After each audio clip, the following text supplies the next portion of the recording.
ஒரு கேமரா ஃப்ரேமிங்கில் சப்ஜெக்ட்னா என்ன, அந்த சப்ஜெக்டை வந்து நம்ம கரெக்டான முறையில் கொண்டு வரதுக்கு என்னென்ன ப்ராசஸ்லாம் மூவ் பண்ணணும் அப்படிங்கிறது பார்க்க போகிறோம். ஃபர்ஸ்ட் ஆஃப் ஆல் சப்ஜெக்ட் அப்படிங்கிறது என்னென்னு தெரிஞ்சுக்கோங்க.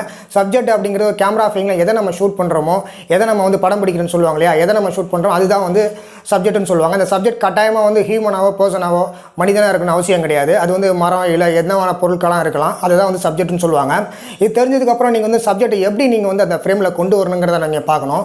அதாவது நீங்கள் வந்து முதல்ல சப்ஜெக்ட் ஆங்கிள் எந்த ஆங்கிளில் நம்ம வைக்கிறோம் சப்ஜெக்ட் அதை தெரிஞ்சுக்கணும். அதே மாதிரி சப்ஜெக்டோட சைஸ் அந்த அளவு என்ன, அதுக்கு எந்த மாதிரியான லென்ஸ் நம்ம யூஸ் பண்ணுறோம் அதையும் நீங்கள் தெரிஞ்சுக்கணும். அதே மாதிரி வந்து கேமராவோட அந்த ஹைட்டு எந்த ஹைட்டில் வச்சு நம்ம ஷூட் பண்ண போகிறோம், இந்த 3 விஷயத்தை நீங்கள் தெரிஞ்சிங்கன்னா உங்களோட கேமரா ஃப்ரேமில் சப்ஜெக்ட் ரொம்ப பர்ஃபெக்டாக வரும். ஸோ இப்போ உங்களுக்கு கேமரா ஃப்ரேமிங்கில் சப்ஜெக்ட்னா என்ன, அது எப்படி நீங்கள் கொண்டு வரணும் அப்படிங்கிறத புரிஞ்சிருக்கும்னு நினைக்கிறேன். இந்த வீடியோ பிடிச்சா லைக் பண்ணி மறக்காம ஃப்ரெண்ட்ஸுக்கு ஷேர் பண்ணுங்கள். இது மாதிரி நிறைய வீடியோஸ்க்கு நம்ம சேனலை மறக்காமல் ஃபாலோ பண்ணுங்கள்.